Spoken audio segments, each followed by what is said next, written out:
అస్సలాము అలైకుం వరహమతుల్లాహి వబరకాతుహు. ఔజు బిల్లాహి మినష్ షైతానిర్ రజీం. బిస్మిల్లాహిర్ రహ్మానిర్ రహీం. ఆయా నెంబర్ 40-52. ఆయా నెంబర్ 40. వారిలో ఎవరు ఈ విషయానికి బాధ్యులుగా ఉంటారో అడుగు. దేవుడు తీర్పు దినాన ముస్లింలకు ఏదైతే ప్రసాదిస్తాడో అదే ఈ దైవ విరోధులకు కూడా ప్రసాదిస్తాడన్న విషయానికి వారిలో ఎవరు జామీనుగా ఉంటారో ఓ ప్రవక్త వారిని నిలదీసి అడుగు. ఆయా నెంబర్ 41. ఏమిటి, వారి భాగస్థులు గాని ఎవరైనా ఉన్నారా? ఒకవేళ ఉంటే వారు సత్యవంతులైనట్లయితే తమ తమ భాగస్వాములను తీసుకురావాలి.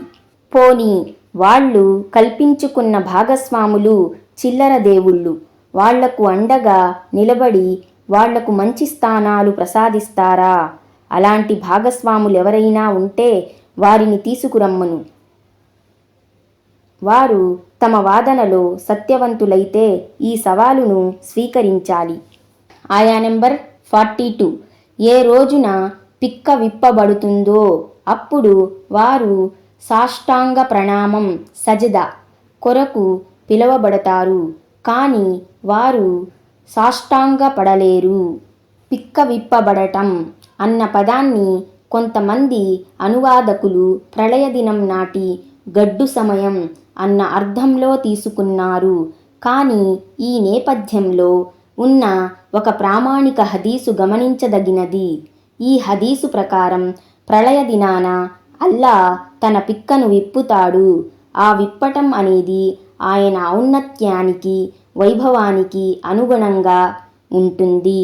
అప్పుడు విశ్వసించిన ప్రతి ఒక్కరూ, పురుషులు స్త్రీలు ఆయన ముందు సాష్టాంగపడతారు. అయితే ఇహలోకంలో తమ కీర్తి ప్రతిష్టల కోసం సజదా చేసేవారు మాత్రం సాష్టాంగ పడలేకపోతారు. వారు సాష్టాంగ ప్రణామం చేసేందుకు సాయశక్తులా ప్రయత్నిస్తారు, కానీ వెన్నెముక తిన్నని పలకలా మారిపోయి వారిని వంగనివ్వదు. సహీ బుఖారీ అల్ ఖలం సూరా వ్యాఖ్యానం.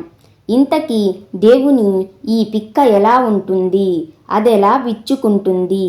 దాని స్థితి గురించి మనం తెలుసుకోలేము, దాని గురించి వివరించనూ లేము. అందుకే మనం ఆయన కళ్ళను, చెవులను, చేతులను చూడకుండానే, వాటి తీరును గురించి తెలియకుండానే విశ్వసించినట్లే ఖురాన్ హదీసులలో చెప్పబడిన దాని ప్రకారం ఆయన పిక్కను కూడా విశ్వసించాలి. హదీసువేత్తల, ప్రవక్తల, సహచరుల, వారి శిష్యుల విధానం కూడా ఇదే. ఆయా నెంబర్ 43. వారి చూపులు క్రిందికి వంగి ఉంటాయి. అవమానం వారిని క్రమ్ముకుంటూ ఉంటుంది. వారు మంచి స్థితిలో క్షేమంగా ఉన్నప్పుడు కూడా సాష్టాంగ ప్రణామాల కోసం పిలువబడేవారు. ఇహలోకంలో వారు ప్రవర్తించిన తీరుకు పూర్తి విరుద్ధంగా ఉంటుంది వారి పరిస్థితి. వారు ఇహలోకంలో గర్వాహంకారంతో విర్రవీగేవారు, నిక్కుతూ నడిచేవారు. అందువల్ల పరలోకంలో వారి తలలు అవమాన భారంతో వంగిపోతాయి. వారు ప్రాపంచిక జీవితంలో ఆరోగ్యవంతంగా ఉండేవారు.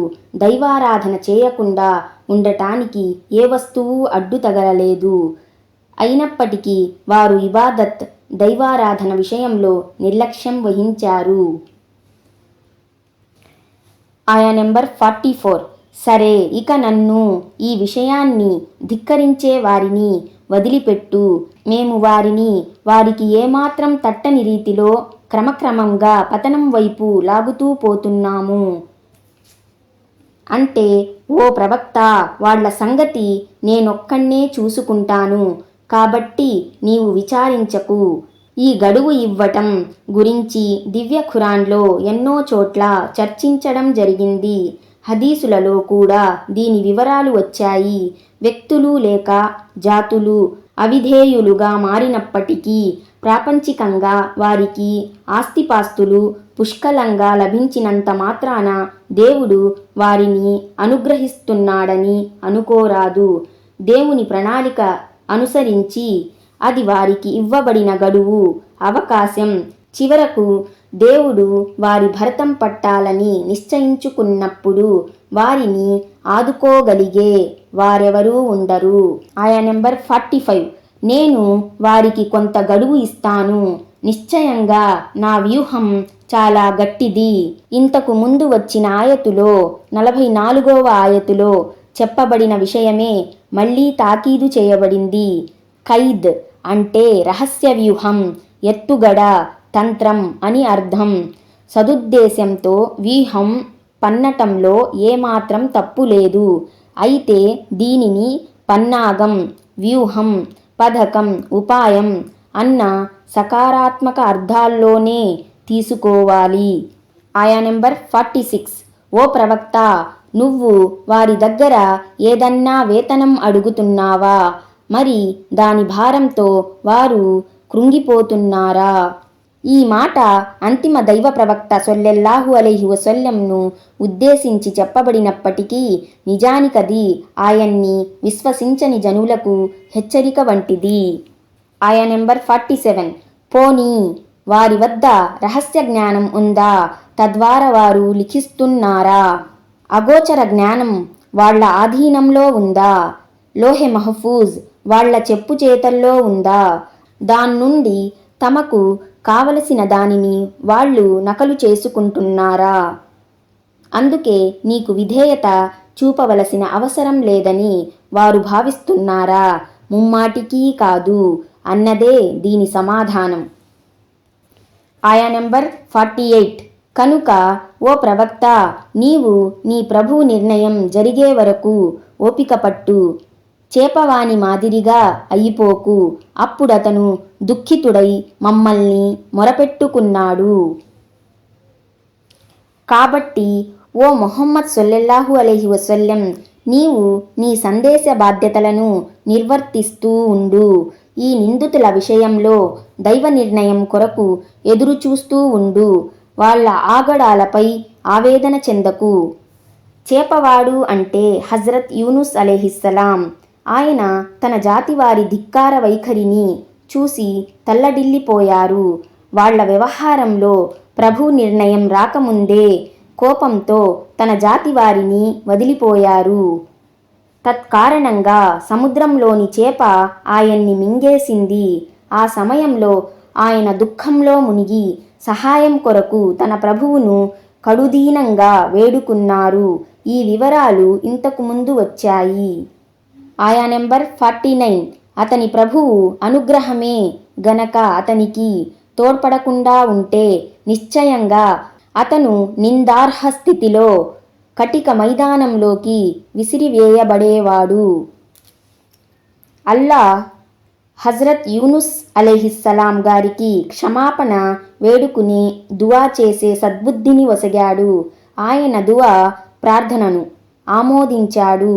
ఇది నిస్సందేహంగా దైవ కటాక్షమే, దైవానుగ్రహమే గనక యూనుస్ అలైహిస్సలాంకు తోడ్పడి ఉండకపోతే ఆయనకు చేప కడుపు నుండి ముక్తి లభించేదే కాదు.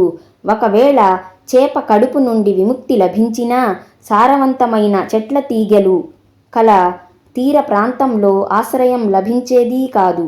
అదీగాక దైవం దృష్టిలో కూడా ఆయన నిందార్హుడుగా మిగిలిపోయేవారు. కానీ దేవుడు ఆయన్ని క్షమించి మరోసారి ఆయన చేత తన సేవ చేయించుకున్నాడు.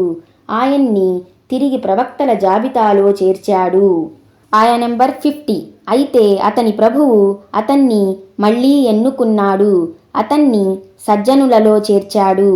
ఆయనకు సంపూర్ణ స్వస్థత చేకూరిన పిదప ఆయన్ని తిరిగి ఆయన జాతివారి వద్దకు ప్రవక్తగా పంపాడు.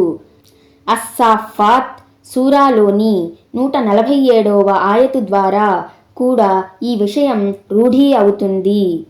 అందుకేనేమో మహాప్రవక్త ముహమ్మద్ సల్లల్లాహు అలైహి వసల్లం వారు ఇలా అన్నారు: మీలో ఎవరూ కూడా నేను యూనుస్ బిన్ ముత్తయి కన్నా గొప్పవాడిని అని అనకూడదు.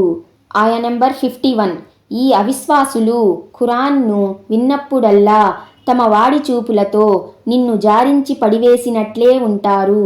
ఖచ్చితంగా ఇతడు పిచ్చివాడే అని అంటారు.